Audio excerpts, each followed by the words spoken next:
Welcome, hola, what's good? Hey, y'all, hey. You are tuned in to Circle Up with Amanda Hurd. So, happy Monday. For a lot of people, this is the first day of the week. A lot of people, they just believe like fresh start, new week, new me, new week. I'm going to do things better than I did last week. I just got a do-over, dot. I am one of those, a lot of people's. Like, I love when Monday comes around because I believe all of the things that I just said.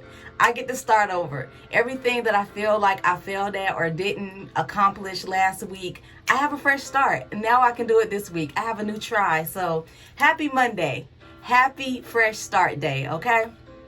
Listen, today as I was reading, I came across a story that started off so devastating.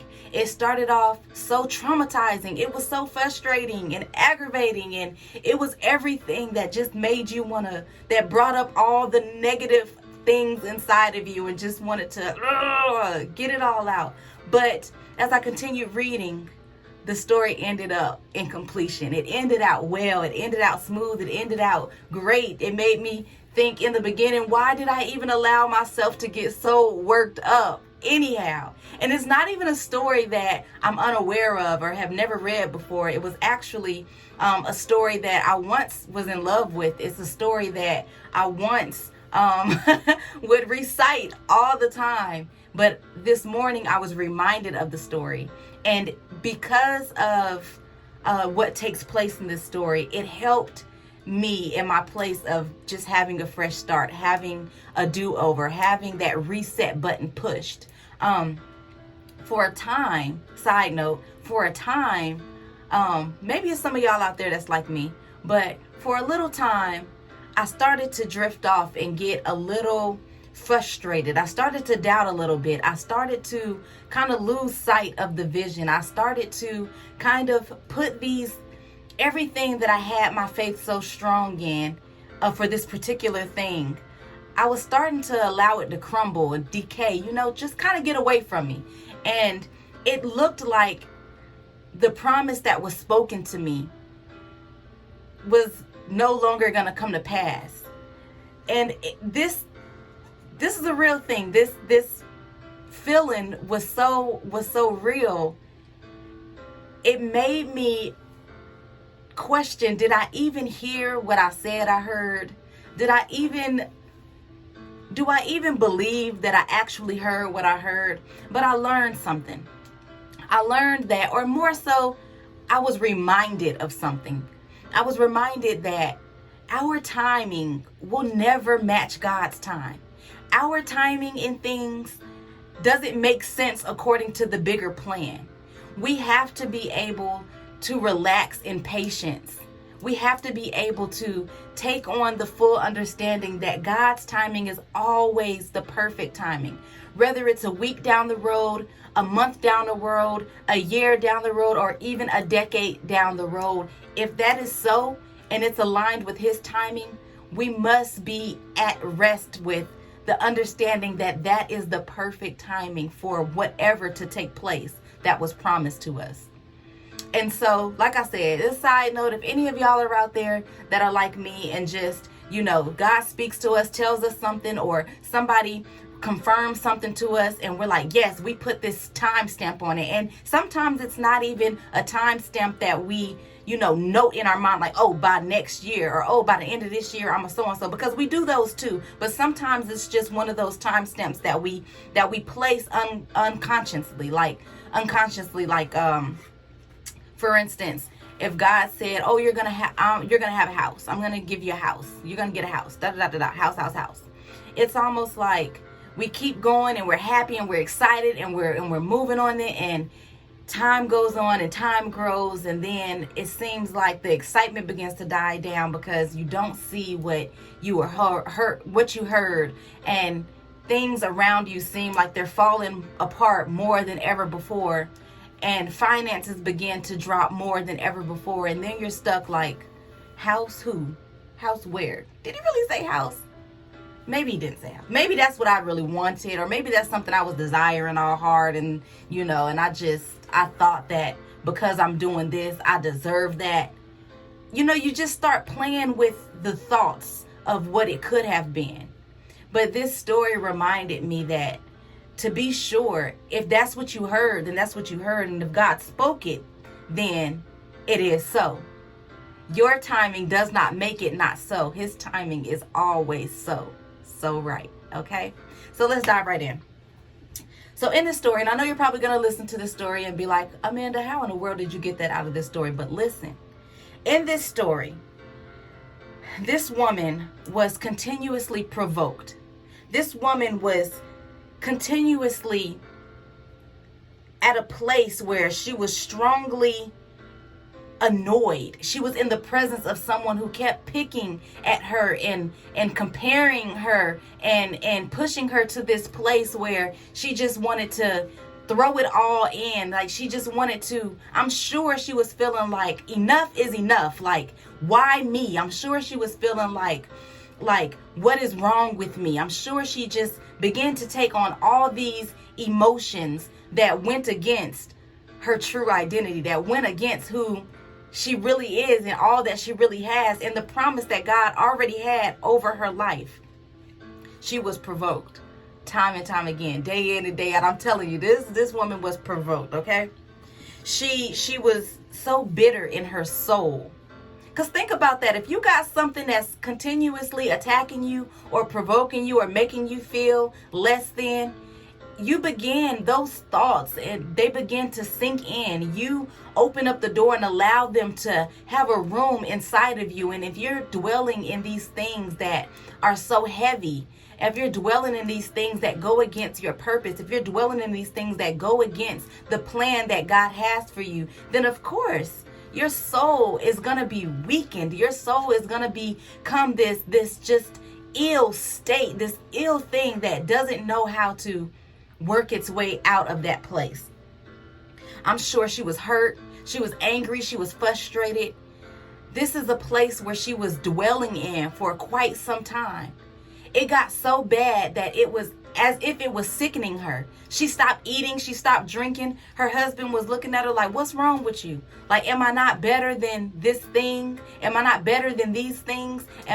Do I not mean more to you than these things? Like, she literally lost her state. Her face was downcast. You know, when you worried all the time, or, those things that just kind of stay on your mind, stay on your heart, you begin to look outside of your identity. You begin to look like all of the things that you're wearing. When you're happy, you wear a smile. When you're excited, when you're full of joy, there's something about your accountings and your presence that people can see, regardless of where you are or where you're standing. But when you're depressed and when you're worried and when you're full of anxiety, then those things wear on your face. And so this is her. This is this woman. She was all of that. But one thing that I love about this woman is every last one of those emotions, every last one of those things that she was feeling, every last one of those things that was pulling her down, that was making her feel this way, that was keeping her captive in her own body, every last one of those things, she cried out and she laid them at the Father's feet. She cried unto the Lord and she gave him each and every one of those words, those emotions, those expressions, everything that her heart and her soul was feeling, she poured out to him. And she didn't only do it one time. I'm telling you, she was in deep sorrow. She was in deep sorrow. So this wasn't just a one-day cry out. Every time she had to feel that, every time she was shaken in that place, she gave that thing to the Lord. And one of the best parts about this is that God heard her. God heard her. He heard her right where she was. He heard her in her brokenness. He heard her, and I would even say her mistakes, because she shouldn't have had to wear those things. She shouldn't have took those things on. But sometimes it's so strong, and depending on where we already are in our mind, we can't help but to welcome those things, right? Right. If not you, I know me. I know if I'm already angry, I'm already frustrated, then of course, when irritation comes knocking on the door, okay, come on in. Come on in. Have your way. I mean, maybe it's just me, but I refuse to believe that. That's a few of us out here. And when you're super excited, when everything is all going well, you want to be around the atmosphere where more like that is. You want to be able to lighten up the room and put that into the room so that other people can feel that. It works the same way. So anyhow, she laid all of these emotions at the Father's feet time and time again. Time and time again. And like I said, he heard her. And so in due time, he remembered her. He answered those prayers.